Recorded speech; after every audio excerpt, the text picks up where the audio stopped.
Enterprises Limited. We also have Nick Betts, is a group human resource manager.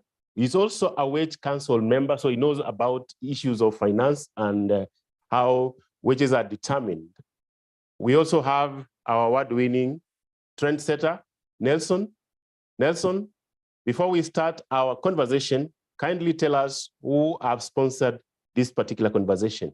And then we can be able to start our conversation about how we should break silos between human resource and finance.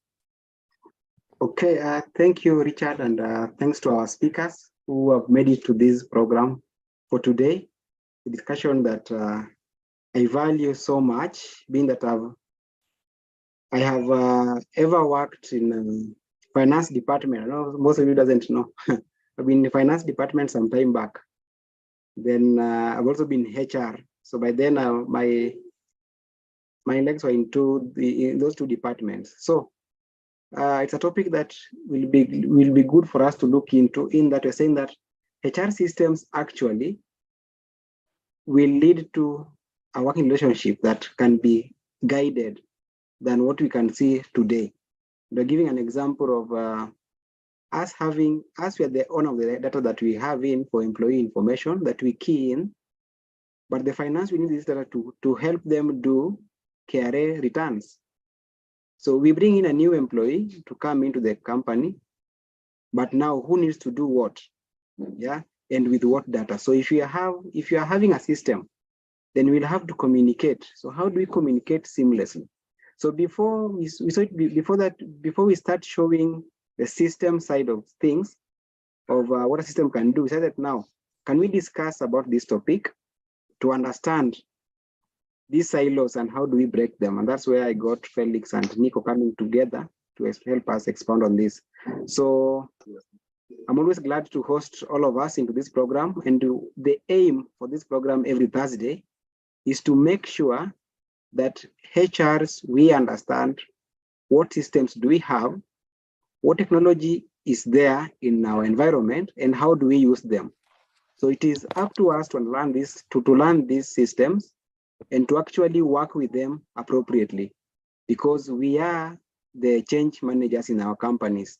So things are changing to technology. So if you're left behind, then so many things will leave us without us knowing. So I want us to proceed, and our partners that giving us systems to learn about, partners who are allowing us to use the systems for our learning. They're allowing us to test the systems, to see how the systems work, to enlighten us. So one of them is WorkPay. And WorkPay told me that if you're having 5, and the maximum or a minimum of 5 employees, then we can create you an account where you can run your HR things up to payroll within the system for free until you become mature enough, you exit to 6 so that you can start paying. So for now, your company has got up to 5 employees. From 3, I think from 3 now will be better. From 3 to 5, and you're doing everything you want to do them on the system, then you will consider WorkPay to help you. So WorkPay is a cloud-based system where you can access it from anywhere. It's giving us all services that we require in HR space. So we are going paperless in HR, and that's why we are having this system. So WorkPay will help you in that. We also have HRMIS, another HR system that we also have. We have looked at it, and it's also a robust one in terms of its modules. And modules, we mean what it can do in terms of HR functions. We have got FinClock, HRMIS, which is also helping us and managing our HR activities on a system. And all these systems are web-based, meaning you can access them from any place at any given time. And then HR and metrics and analytics app that is built by a HR professional. So actually you can test my work there. You can go in and calculate your metrics. Say that for you to do a correct HR report, for you to do analysis, you need to have correct metrics. So wrong metrics is equal to wrong report. So don't get yourself in wrong reports.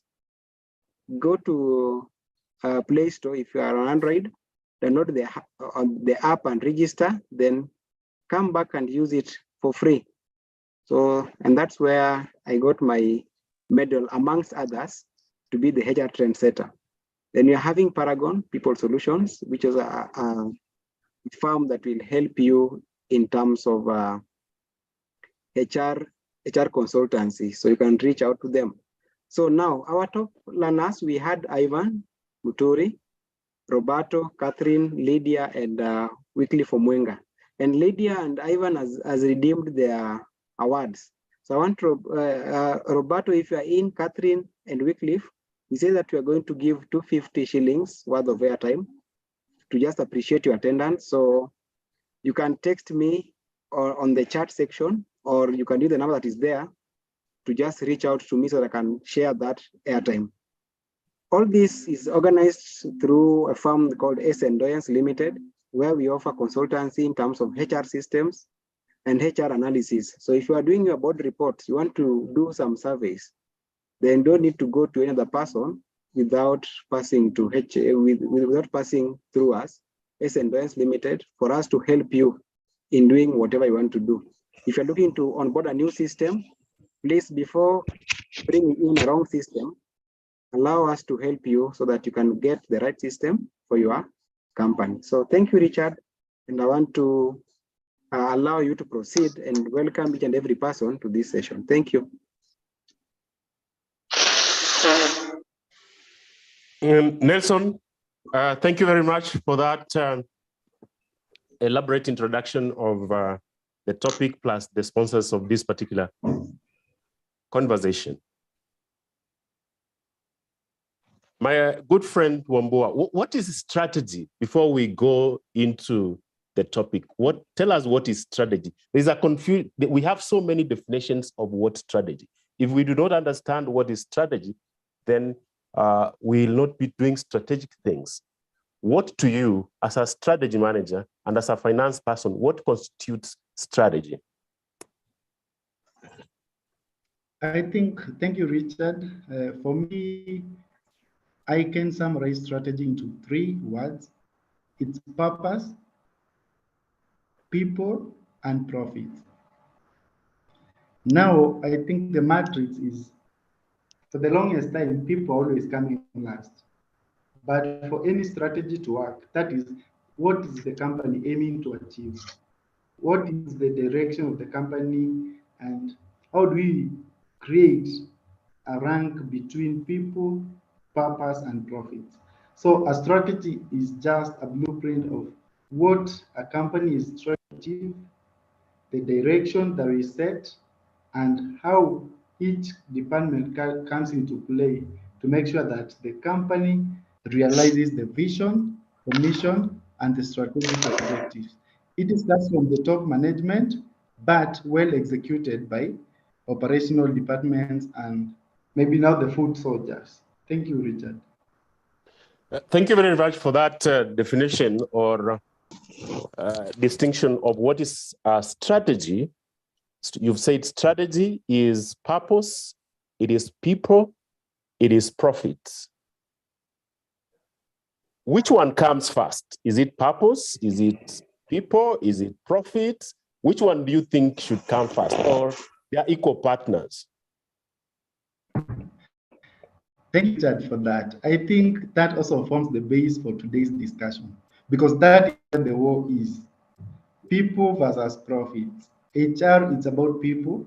Profits, finance, it's about numbers, and that is basically the profits. So that is where now the war between HR and finance comes in, and in most cases, the purpose becomes a nightmare, which of course is what the company is trying to achieve. So as for me as a finance person, I would say profit, but as a strategy manager, I would choose people. So for me, generally, I would prioritize people over profits, because if I partner with HR to make sure that we have the right human capital that is purpose-led, then profits will come automatically, Richard, because everyone will be doing what is expected. Everyone will be committed to delivering the purpose. So people come first, then profits will come automatically. Thank you. Thank you very much, Wambua. Nick Kibet, you've been told there is a war between HR. It may not be declared, but you can see subtle signs. How are you able to notice that there is a subtle or covert or overt war between human resource department and finance department? How will I able to know that an organization has that particular war? What are the indicators of this particular war? Or differences or silo mentality? Yes, Richie, good evening. Good evening to you. Yeah, let me believe I'm loud and clear. You're very loud, yeah. Yeah, you ushered me into questions directly without allowing me to sell myself. Sell yourself, sell yourself, sell yourself. Yeah, Okuda took our 15 minutes sharing of other people. And I'm just here, watching the discussion and Monitor is your name. Monitor is your name now. Yeah, it's a pleasure being here and very good work, Okuda. I never knew it's this big. I never knew you had a number of people which you really have to introduce me to. So to the participants, I'm Nicholas Kibet, and for me, my areas of interest centers around two items, which is people and culture. So with time, owning those skills and expertise, I've had a number of stints in employee and industrial relations. I think that's where, or that's a space which really angered me in this ecosystem. So with that also transactions around performance management, reward and compensation, interest around culture and change transformation. And the main one, strategy. And it's a pleasure to meet you, Felix, and quite a heavy introduction around strategy. So that's a thing that harmonizes, or that thing that brings us to this discussion now. And if there is anything that marries the two sides, let me not call it, for the introduction, let me not call it the two sides, but all the functions of the business. If there is one thing, a ring that marries all, is that strategy. I want to see strategy as a very unique instrument that anchors the initiatives, the approach, and all that. And it brings me to your question, the double Howard. Ama hiyo ilikuwa ya kitambo. No, just go on. Yours expired. Yeah. So it brings me to where, at what point will you realize that there is war, or everyone is trying to pull to their side? Is when the company is missing the strategic plan. That's everything that sets the tempo. If everyone is sprinting, you'll find not all of us are wired the same. And no offense to the accountants, and for this discussion, Felix is not an accountant. And I'm saying, but for them, the way they reason, the way, the tempo, these are people who are so quantitative. It's about numbers. It's when it is 13.5, it is 13.5. While for me, a social scientist, it's just 13. Why do I have to qualify that it is 13.1, 0.2, 0.3?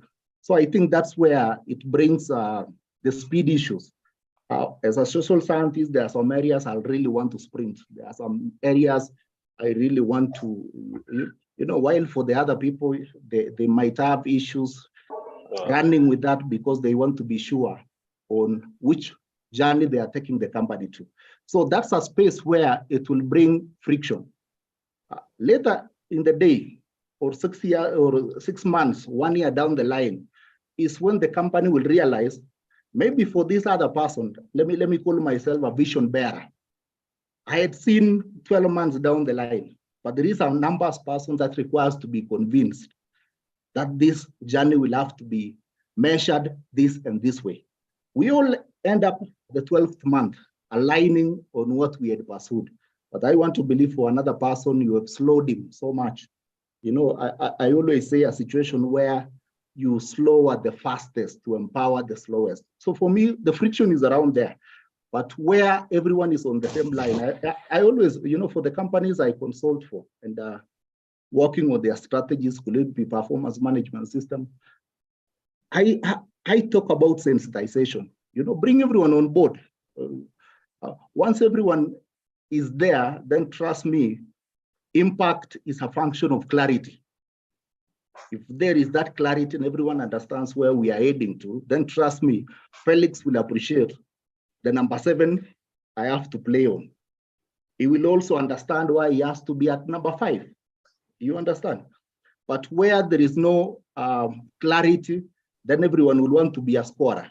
And trust me, we all compete for something. You know, organizations are specific jungles. You know, we are fighting for something at the end of the day. So if that is not moderated, then trust me, some people might outsprint and cause that friction. I hope that's not comprehensive enough. It is. Thank you very much, Nixon, for that very comprehensive response. Let me ask our finance specialist and also a strategist. Is HR an expense? That is it a cost center or a profit center?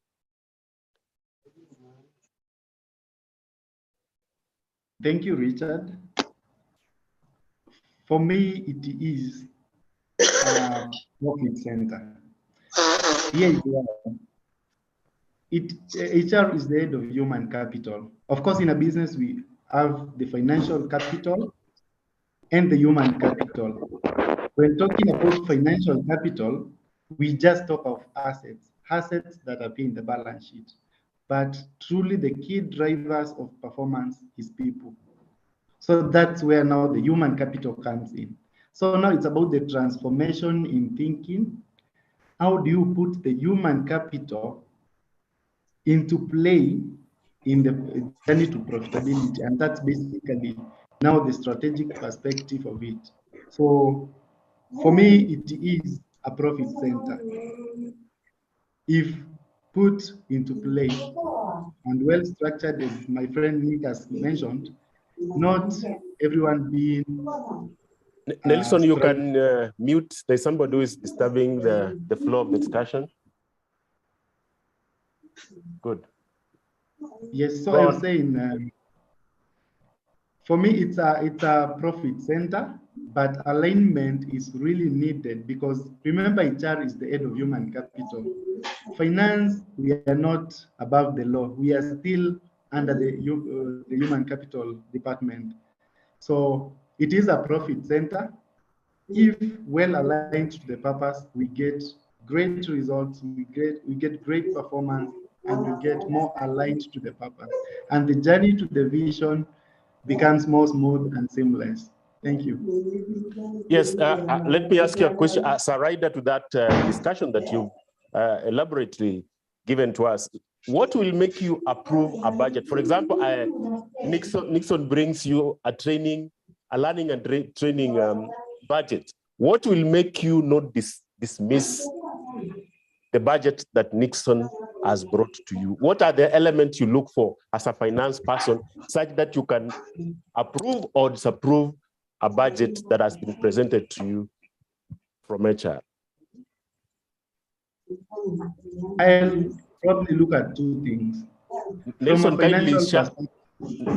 kindly mute that person who is talking. There's a person who is talking. Let me look for them.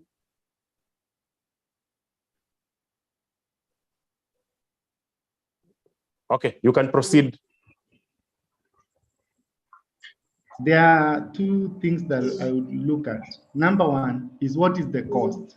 That is from financial perspective. What is the cost of training? Is it doable?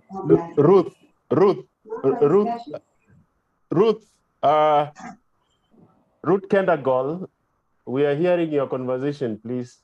Can you mute? Hi, sorry to interrupt, but can the moderator just mute all the...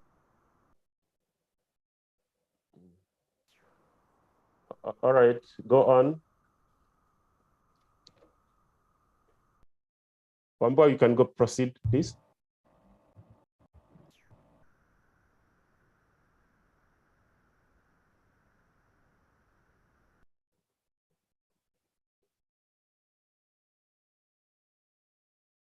Wamba, you can proceed.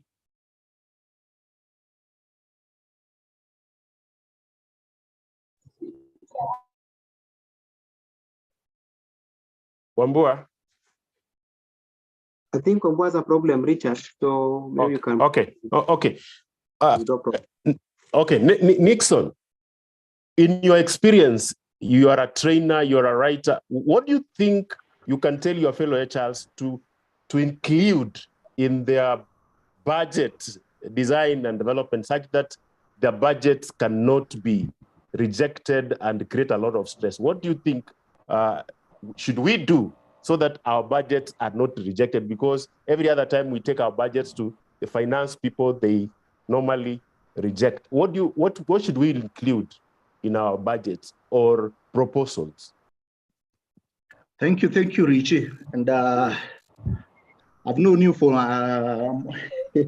more than 5-6 years now. I'm Nicholas. You like calling me Nixon, but I think that sounds really well. But let me take this approach, and I always am a propagator of someone advancing. Most of us, as in we like HR. I know we like it's a very special field, but it could be something that has really hindered us also. I'm sorry to say this, but you have a talk, a coffee talk, a beer talk with friends, then you realize it's all about HR. And that has really denied us an opportunity to transition. Any other time we are at the table, it's only HR, it's only HR, it's only HR. So it gets to a point where I'm calling on all of us to see a very unique opportunity. Like that, there is a space at the table. And I mentioned earlier about the strategic planning and all that. And if you want to be a very good ambassador for the HR, then trust me, understand the business results is a function of 3 main items. I want to see the people and culture in an organization. I also want to see the financial resources. And the third one is a system that harmonizes or works to the realization of those results. So all these 3 items they've been positioned in a way that it interacts in a given ratio to produce results. And any other time when I want to, advocate for something that is so unique, or I want to really be a great ambassador for the HR, I align around the business priorities. I want to understand, I sit in the strategic planning and I want to see the flows. I want to see the finances. And if at the end of the day, the bottom line matters to the business, then trust me, align around that bottom line. I know most of us, we are working in a profit after, profit-making companies. I know some of us also are working in the NGOs and all that. The company's mission should guide you on the areas should point you to some buttons you should play with. So once you align that this is a profit-making company, my friend, align your strategic plan to bring value. And I like someone, human capital management, it's a summation of the skills, the education, the attributes occurring to the business. If you have 100 employees with an average of 5 years experience, then you have more than 500 years, money as experience to your company. As an HR, how will you translate those experiences, the academic qualifications you have at the workplace to realize value? So for me, I'll check the bottom line and understand, how can I play with these numbers? In areas where they needed 10 people, how can we talk about leveraging? How can we automate? How can we digitalize? Then that way, maybe I can operate with a lean system. And those people, I usually map my people around 3 thematic areas. Who are the key people? Who are the hypos I'm preparing, for the future? And what are the critical, in any company, there are those critical people. They are not the best, they are not the bad, but whatever the role they are in, it's so special, aside that if they are away, then trust me, you will feel something. It's not a special role in a way. There is that driver, there is that receptionist. You know, there are some critical people, different for each company. So for me, I'll position that way in order to create value for the HR and also for the HR to have a voice at the table. You know, once the MD, once the board of directors or the investors realize that you make or you tune initiatives around the bottom line, then trust me, any day, any time, you'll always have your way. I hope that's not political. Thank you for that very elaborate response. Felix, you had disappeared a little bit. You can be able to come back with the question I asked you. What are the variables? What are the indicators of a good proposal for you to be able to give money? What should HR consider when coming up with a good proposal that you can approve without any resistance? Thank you, Richard. I think traditionally, finance is about a question of budget approval, especially from other departments. For me, I look at if the department is well aligned, then it means that they do understand when first the timelines of the budgeting process, so that you don't come up with a budget, it's off the timelines and you expect an approval for that. Secondly, would be about also looking at what is the, of course, a budget is about the cost items. It's about the cost items. We are talking about profitability. So show me the viability of that cost item that we are investing in. If it is a training, it should be very clear. Is it a question of capability development? What is the transformation that we'll probably see in that department, if it's a departmental training or individual? So from a strategic perspective, I look at what is the opportunity of investing in that cost item. So timelines, the viability of that, and the opportunity that comes with the spending on that cost item. Thank you very much. Thank you very much. That we need timelines, we need cost items, we need the viability of the project or the proposal. Nick, you've mentioned a very interesting concept, a system that harmonizes. Now, this leads us to the question of human resource management information system. How can we use these particular systems so that we can be able now to break the silo mentality that exists between finance and human resource department? For a very long time, let me appreciate the movements. You know, the space has really changed for the last 10 years. And I started this trade around 14 years, you know, ago. And I remember the times we used to work on payroll, you know, tabulate, compute those payrolls on Excel. And I remember the master roles, you know, people coming in, they have to sign, do all that. Then you realize, you know, the workload you had when working on a payroll, end of the month, you know, the number of master roles, sign in, sign out, which signature, who was there on a Sunday, and all this. Then it was really cumbersome. And down the line, when you interact with the system, then you realize it has really assisted you to be on top of other items that are so strategic. I want to believe a manager at this level shouldn't be up and down on operational items. You want to check what's up, how many people are in, absence, presence, and all that. It should be at the touch of a button. And that way, it will give you more than 4 hours in a day to focus on other things. So for me, it has been a journey. And when you have the right system in place, trust me, there are people who are fully automated. And most of the HR people will tell you, your effectiveness, your efficiency goes hand in hand with the systems the company, you know, has invested on. And most of the times during the interviews, oh, do you have any question for us? And you'll find people who are really aligned around system asking the company, which systems do you have in place? Because trust me, we have a discussion on NSSF now. I don't think I'll have time to sit and compute the 6% of this in an Excel, then share with the finance to pay. I want to align around a system where I just tell the service provider, kindly input this requirement and as per the law. And for me, I continue running with what I'm running. So the main thing, and for you to advocate for all these systems, is that you get time to think now.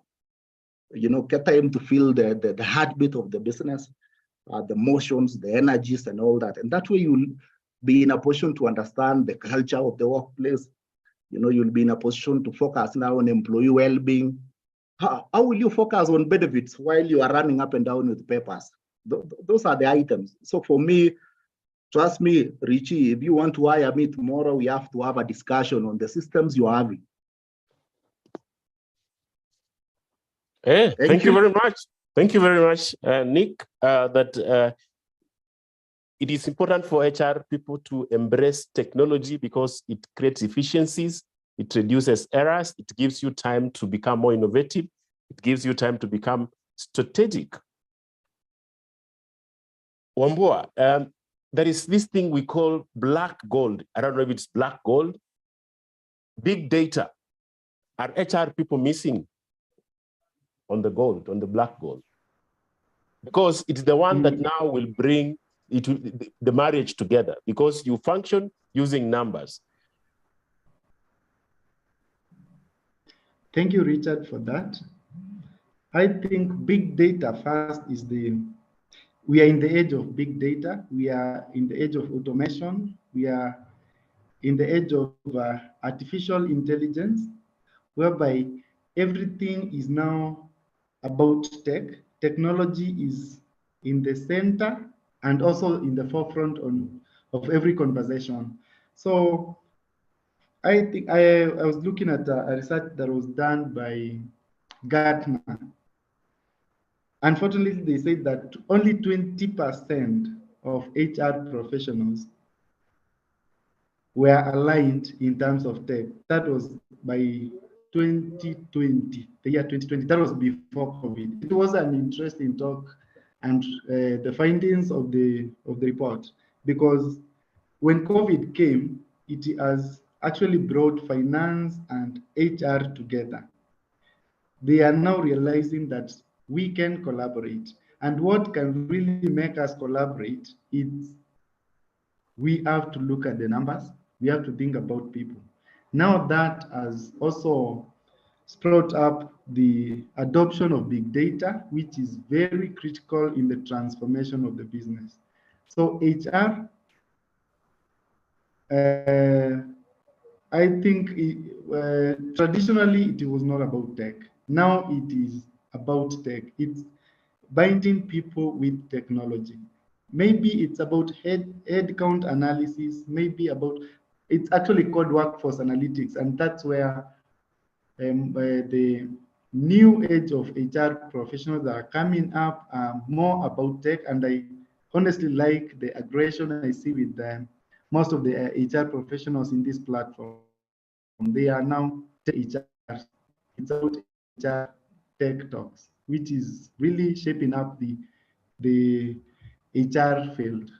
So they are not missing out, they are coming up, which is probably a very good base for the transformation that we need, both in HR and finance. That's where we meet. Thank you. Felix, thank you very much. I can see Stephen Olieka has said it is not finance that approves or should approve the training budget. Instead, we need to review how plans and budgets are made. When planning, we set goals, then ask ourselves, what do we need to do to achieve these goals? The answer to this question reveals the focus areas in order to achieve our goals. Those focus areas will include, say, skill development, learning new skills, or improving existing skills, among many other focus areas. It is on the basis of the need for skills that a budget is drawn as part of bigger budget and presented to the board approval. Finance assists in prioritizing, aggregating, and finalizing.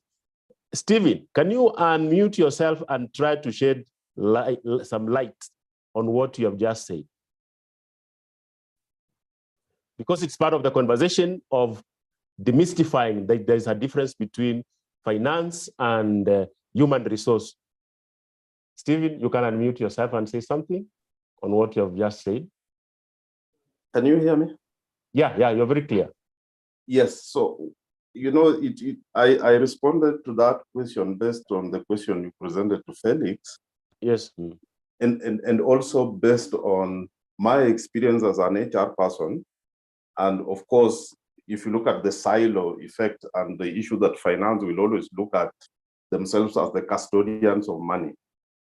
But from my experience, working with other senior management staff, learning for a year or 2 years or 3 years, I remember that we go through a certain process. And that process is the one which informs where we'll put money. Remember, when you do a plan and you put it on paper, there is a column for resources or money. And that money is not just placed there for the sake of it. It is actually money that directs or ensures achievement of a particular focus area so that we are able to achieve the goal. Now, that process involves people, everybody, and that is how you break down the silos.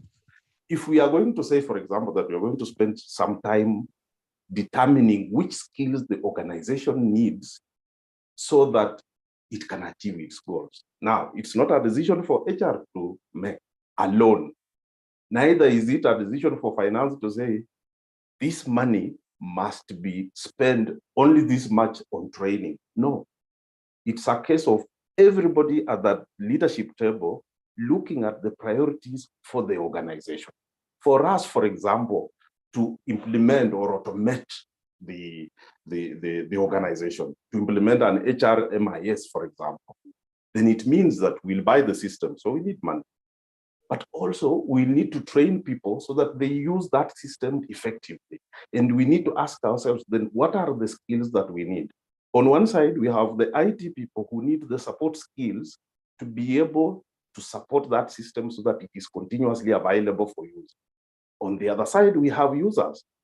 And those users will be one, HR people themselves, to be able to do certain things in the system. For example, leave management, they need to be trained. On the other side, we have the users who need to be trained so that they can go into the system and say, apply for leave, say, do performance management, set their goals in the system. Now, all those skills, from the skills in IT to the skills in HR to the skills for everybody in the organization, will require development or training.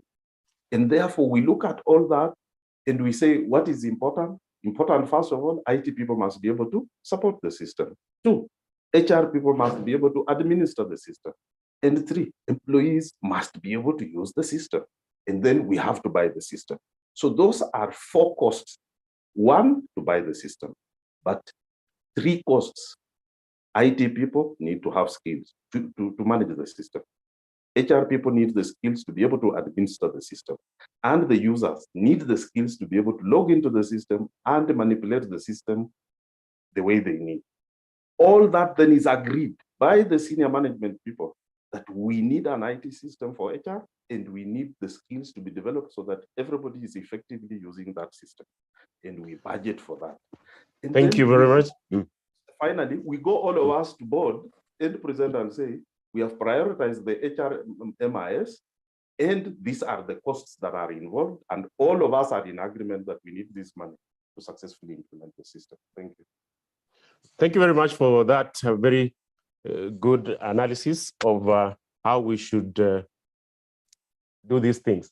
Coach Madangani, I have seen you use a very interesting concept, the concept of value proposition. You are in very many HR groups. Do you think HR are creating value propositions very well? And what should we do if we are not doing it very well?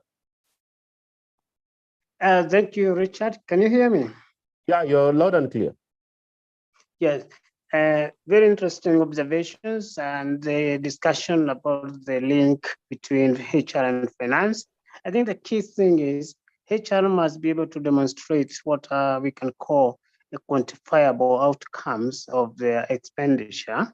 And I like what my senior colleague, Stephen Oliek has said, but I'll just give a very simple example. If you're asking for a budget for training, most people will always ask, the executive will ask, what value is it? And we, of course, will say, oh, we need customer service, or we need to improve this and that. But at the end of the day, there may be no data to demonstrate the outcome. So the first thing HR should always do is to find out, what is it we want to solve? Their complaints, for example, customer service complaints. So have we found out the cause? Maybe it's lack of skills, competencies among the staff. Then we say, like, how often is that, and how is it attributed to lack of those skills? Then we say we are having this type of complaints. Then we can say we are starting from here, as our objective is to improve service delivery through training people on customer service. But what is customer service? We put all those nice things, we put there, communication, feedback, and all that. Then we can say, if I train this, I want to reduce this type of complaints and improve customer satisfaction. Do you have data on that? If you don't have, you only be saying, we trained 50 people, but the person in finance, your CEO wants to see what value did it add. Then we see we reduced number of complaints, and as a result, customer retention was at this. Repeat customers was at this. Or I'm saying quantify everything that you are using. If it is the system that Ulrika has clearly said, what is it has solved? Efficiency.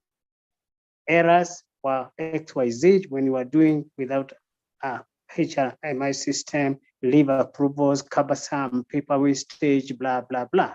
Like how many papers do we print to make payroll? Like how many papers do people print to be sending actually document to the head office? But you say from this, and no stationery. So you need to talk to finance, procurement, all the other patterns and say, how much are we spending on paper, printing, photocopying? They will tell you 300,000. When we introduce electronic systems, we have reduced by this. And voila, people always give you back your money. Thank you. Thank you, Coach Madangani. Now, we have mentioned the role of technology in bringing human resource and finance together. We have mentioned the role of big data, that is the black gold. Nick, what other software, those are the hardware, let me call them hardware. What softwares do we need? I mean, soft skills do we need such that we can bring the gap between finance and human resource, besides technology, besides data aspects? Yeah, thank you. Let me react to the presentations by the two seniors, Olieka and my good friend Muya. It's really a very interesting observation, and we shouldn't be struggling to get the budget. One thing that I've managed to do in my space is to link performance management to reward and compensation and learning and development. Once you go through the motions, the appraisals one-on-one from the bottom, you get to understand why this employee X failed to achieve. And in the same space, why this employee Y achieved 110. They had the same resources they had. So with the provisions of the resources around the same band, yet you arrived at two different results, then it gives you an indication of what needs to be cured at that level. As you get to a level of supervisors, the managers, to the HODs, to the EXCOM, then at the end of the day, you will be in a position to understand what needs to be cured in the business. It could be that there are opportunities you have missed because the positioning of your customer service, like the way Munya is saying. It could be the supply chain items, your hurdles you are facing. There was a demand, but you couldn't get your goods and services to the market. There could be skills problem within that you had this number of employees who could only deliver at this mark. Then that way the caps all over. If you prepare a very good report, and let me assume you are working around the strategic plan.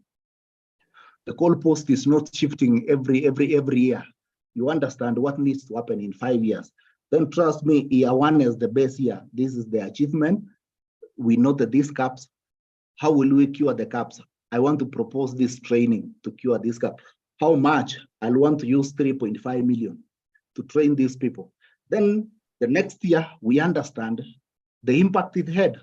There is always the kick part to this model. You have to arrive at the ROI on that training and all that. So that way, then you'll be in a position to guide the business with data. That we have moved from one position to this. What was the input? This one. So once you understand all the variables within the business, what you can play with at any given time, there are resources you have to leverage to get the results. It's most of the time, HR is not plug and play. I want to say finance is plug and play. Get the LPOs, tender, all that, invoice, pay the invoice. Maybe you have credit terms. You play around that. So if you have a system that has been programmed to do that, then trust me, it can give you a reminder that the hedging analysis is this one. There is a supplier, there is a vendor you have to pay. But for people, it's a different ballgame. I met Richard today. He was laughing, shining, smiling, a lot of words. Tomorrow, Richard is quiet. Do I know what happened over the night? No. So understanding people is another. So those are the items which I'm saying, guide also the business to understand that there are some items, there are some interventions, and you show them. We had issues on 1, 2, 3. We organized for this training. The training was 3.5 million. We cured a 700 million. You understand that they'll get to understand that ROI. The other question that you had asked is about the other aspects for you to understand. The softwares needed to transact effectively. Let me say, for the HRs, kindly understand the space you are in. Understand the length of your arms. Understand quite a number of items. Sorry to say, but also understand the politics at play. If there are things you have to build on those, the skills you have to build on those. And for me personally, I was in alcohol industry, and I had a very unique boss, he preferred numbers, he preferred presentations. And I thought the best way to manage this person was to do what? I enrolled for data science course. I was taught to do analysis on Python programming. And at the end of 3 months, I was presenting the dashboards never seen before. And I realized this is what tickled. Then out of that, he started sharing other interesting data. Kindly assist me, do this and that. Then that way I was able to get the ear, getting the ear of the boss. Then once you are at the table, discuss other items, reading to the HR. Also understand, as you are building all these items on the core, I want to say not everyone is prepared. At the heat of the can, set go. Not everyone will start running, having everything. Get in, understand how it is. If there are some items you have to learn to really contribute to the business, don't be ashamed to enroll for that course for you to hone your speaking presentation skills, all that. The other items, also understand how other people operate, the emotional intelligence and all that. If I want something from you, Richard, how do I approach you and all that? Then that way it will enable you to transact well at the board. I want to believe most of us are sitting in that, ExCo. Every Tuesday, every Wednesday, there are different propositions being, and the business will always take which makes sense.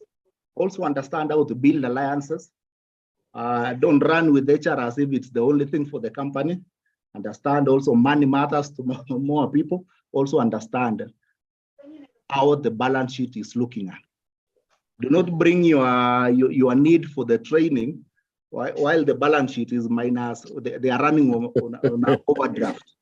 So you need All also right. the grace, you need the grace that is sufficient to understand when things are possible. You know, kuna kitu yenye unaweka unasema, I want to do this much. But after checking the performance, trust me, defied to May. You know, don't push it. So understand. Yeah, so any question? Thank you very much, Nick. Damaris, I can see you. You are online. You're a learning expert. You are an OD expert. You are a strategy expert. I see a problem that this interface between human resource and finance is a learning issue. It's a change management issue. What ideas can you give us? Because I can see a learning problem. I can see that interface is a learning problem. It's a change management problem. What ideas can you give us? Thank you, Richard. I'm very impressed. I'm really here learning from what the conversation's coming through. And really, when you think about finance, HR, we are all quite important to the contributions that we bring to the organizations. And it's not like we fight or we compete, like most people would like to put it. It's just understanding how do we contribute better by working together because it's expected. And definitely like an analogy that maybe has been said, as much as we look into the hardware and the technology, are more, like you've said, in the people aspect, into the structure of the organization to ensure even all of us function. So as you talk, and I like what has been alluded by Olieka, I've listened to Mathangani. It's very important as we move as people, and I'm very happy over the years now. We are understanding, we're moving towards a one big picture of the institution, which is our goal, or whether you call it strategic plans or whatever we call it, the big picture. And all of us are critical to put our hands into it. So how do we work together? It's a good question. Learning definitely is going to be critical. And I think Nick has elaborated. We are very unconventional and conventional ways of actually getting to solve the problem. And Nick has expounded on that. What I would say is the best way, or maybe one of the ways to bridge this gap on top of the tech approaches that we can use, is first of all to understand and to move from the mindset of just doing things for the sake of just doing things. I've worked with some companies and some private and public sector for 4 years, 5 years in a continuous, and every time I come back, you see it's a pattern. It's like someone will just send you the same document. It has never been reinvented or reviewed. So you just understand this HR is just ticking some boxes. And then when you ask them, why didn't this thing happen? They'll easily say, oh, finance guys didn't approve it. There's a budget issue. But you can clearly see the issue is not actually in finance. The issue is in the way we are not quite thinking about the relevance of what we want to be done in connection to the real gap I think Olieka was talking about. Whether it exists and it's relevant and is talking actually to the priorities of the business, like I think Nick has alluded that, because that's very critical. And therefore we need just to be proactive and sniff really what do we need for us to make sense in the business and move initiatives in HR, whether it is in the whole circle of recruitment, onboarding, and rethink the whole life cycle. And how we plug in those initiatives to reflect on the big picture and make sense in the priority of time for that business. I don't think we will have a big issue with finance, because really the role of finance is to agree to the priorities of the business that makes sense. And if yours does, I think there's no issue, if you ask me, whether it's in learning or it's whatever it is. Thanks, Richard. Thank you very much.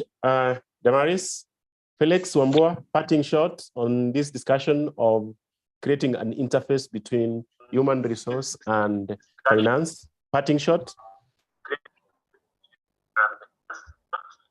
Thank you, Richard. I think my parting shot would be, one, we need a common language between finance and HR, because normally you'll find finance are talking about return on investment, which is very critical. HR, on the other end, is talking about employee motivation, productivity, of which at the end of the day, they mean the same thing. They are all working towards the growth and success of the company. But now where do we come together as finance and HR, create a partnership that will address people and profits at the same time? So I think common language, a shared purpose for the two divisions is very, very critical. So the collaboration is highly needed, and that is in terms of ideas, purpose, and especially around the systems. Understanding from a finance perspective, I need to understand the HR functions, the priorities, how they operate, and also the involvement of HR to the financial issues. And I think Nick has mentioned that you need also from HR side, you need to understand the financials at basic, not the complicated, of course, especially around the cash flow, balance sheet, profitability. I think that will be very key, so that when even presenting a HR budget, at least you can show very clearly, this is the return on investment that I'm looking at, because we are both aligned to the strategic plan. So the parting shot is, first, clarity; two, shared language, that is common language; and also finally, it's HR and finance starting from the strategic point of view of any task or rather any project that we are pursuing, because it's strategy that will bring finance and HR to the same table. And I can call it a marriage made in heaven. And I think we'll unlock the strategic value of HR and finance, and the realization of vision, mission, and purpose will come to be true. Thank you, Richard.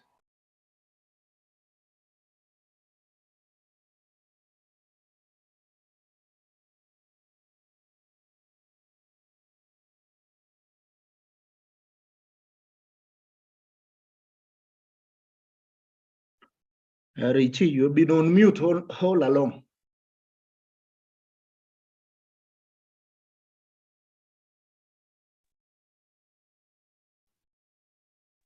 Richard, we can't hear you.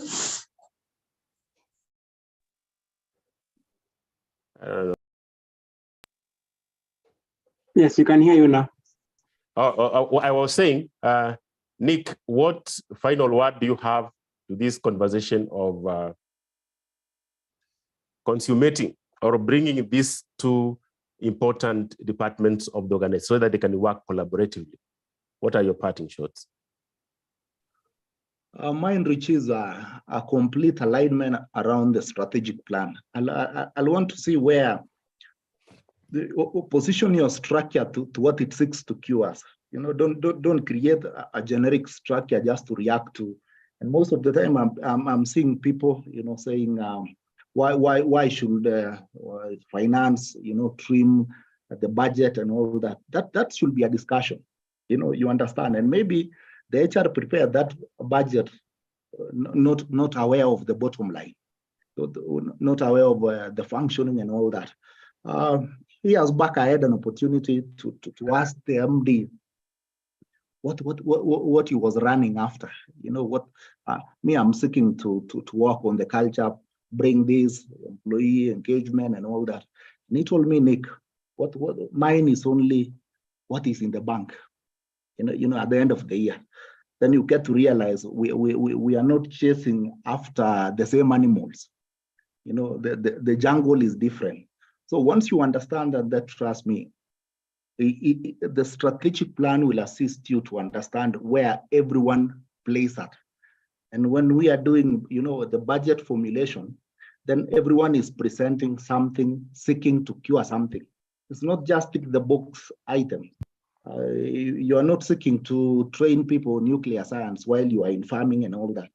It's something that is seeking to cure. And I'm telling most of the HRs, once you show the business that I'm trying to train people to cure this, that will translate to this. Failure to, then you have to remind the business that they have to live with that. If we have always scored 60% as the company, failing to do this, then trust me, they'll lesser accept that 60% and embed it as a way of life. But if we are seeking to change that 60% and we have noted that the remaining 40% is out of this and that, then trust me, we should front for that budget to be approved and the training to be also. Let's also capitalize on internal mechanisms. Most of the problems we are seeking to cure also might not be found out there. Capitalize around coaching, mentorship, internal trainings. Get senior people trained, reverse mentoring and all that. That will work. My parting shot is you cannot separate the individual performance and the business performance. Trust me, that alone should make the HR the deep state in the organization. Those two items, there is no way the business has its own performance separate from what individually as an employee contributes in that space. So be a good ambassador, understand how the bigger picture relates to all other activities. And for us also, let's weed out unnecessary activities. They are just motions. For people who are doing Kaizen, you will be told about activities that are just wasting our energies. It doesn't add anything. Let's 2080 principle. Let's work on what brings impact. The other things, once you have noted that there is no case that is sufficient to happen at this time, wait for the right time, but pursue items that have been cleared so that also it can make you or make the business to have a soft spot on you, also to pursue the other items. It's a political move. So always position for that. The other thing, do not approach anything thinking that also HR as a department is everything. See the whole organization. Understand if you are the HR director, there is finance director, there is commercial director, there is operations director. Understand that those are 4 areas which at any given time should be in constant talk for you to realize good results. And also own it as a group. If there is a people culture, the culture at the workplace might not even be, the HR can only drive. You are just shouting there and doing few things, but trust me, it is the line managers at that shop floor who will influence that. So take your time understanding how to infiltrate into other spaces. That way you'll post that influence. Thanks, and it has been a pleasure. Nicholas Kibet, the profile is that. I always share things reading to the general management, people and culture, but anything to do with employee industrial relations. I am a friend of COTE. I like the discussion with the employment and labor relations COTE. Thanks and good night. Thank you. Rachel Mota is saying HR and finance are both investment-based. One is focused on the investment of people. The other is focused on creating and securing assets and investments to meet financial goals. But at the end of the day, both are selecting and procuring assets. This means dealing with turnover as well as growing and enhancing assets. Finance calls periodic adjustment and replacing of investment, rebalancing the portfolio. Human resource similarly needs to manage the attrition, turnover, churn, associated costs of organizations' workforce investment, making sure that these two teams are communicating, collaborating through workforce planning, e.g. training and upscaling.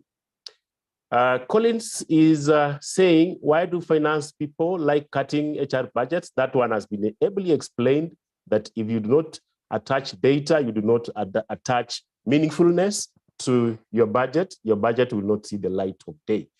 Ezekiel Acera is saying the language is emerging is called HR accounting, which means we should embrace accounting so that we can be able to communicate in the language that the CEOs and other top guns within the organizations like to hear numbers, benefits of your project, and other things.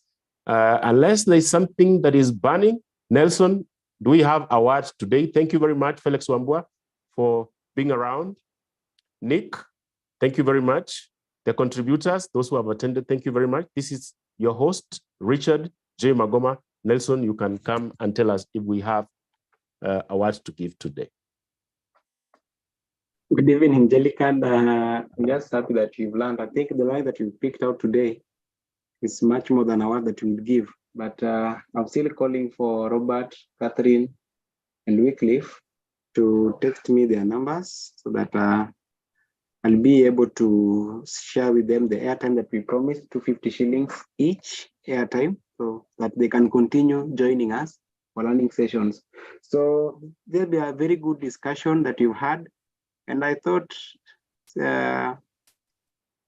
it was all about HR systems to sort the silo, but it was the starting point where we need to start and also build on other skills that we need to have. So as you had said before, that the systems will give you a platform, but the innate nature of human being, the intelligence of the human being and understanding of the environment will give you an edge. So the other day you were saying that that the AI will give you a B, but now use your intelligence as human being, understanding of the environment, your expertise that you've learned from school to get an A. So I believe that the systems will give us an opportunity. So we'll have to look at the systems. Today, we didn't get a chance to look at the system that we have, but we were able to discuss on various aspects on how these systems can come in place and how do we also as the HR and finance can integrate. And I believe more and more came also through data analytics, that we need to understand our data that we have.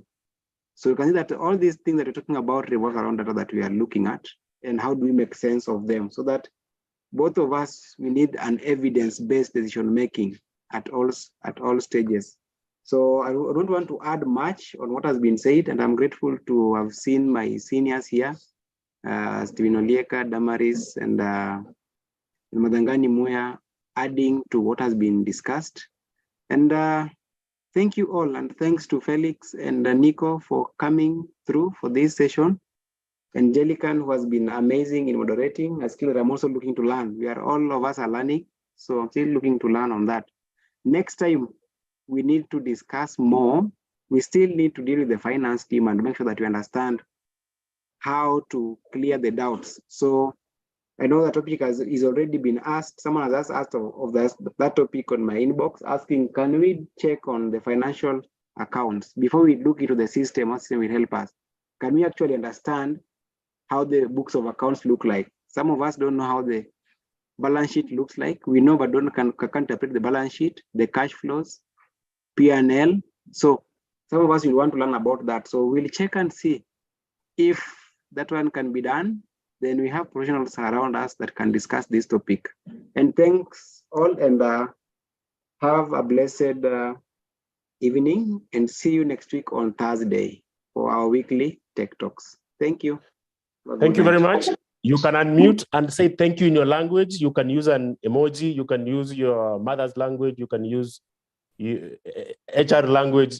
Unmute and say thank you using any favorite language that you prefer. It can be French, it can be German, it can be Kidigo, it can be... No. Hakuna penye wazee walikuwa waende. Wazee waende walale bwana. Richard, there was nowhere to debrief. We are going to do that shortly after the rest have left. Nipate pale. Yalama. Hey, Yalama hii ni lugha gani? John Emungut. Good evening, Nicholas, Nicholas, kindly share bottles emojis. Cha-cha. Gongo.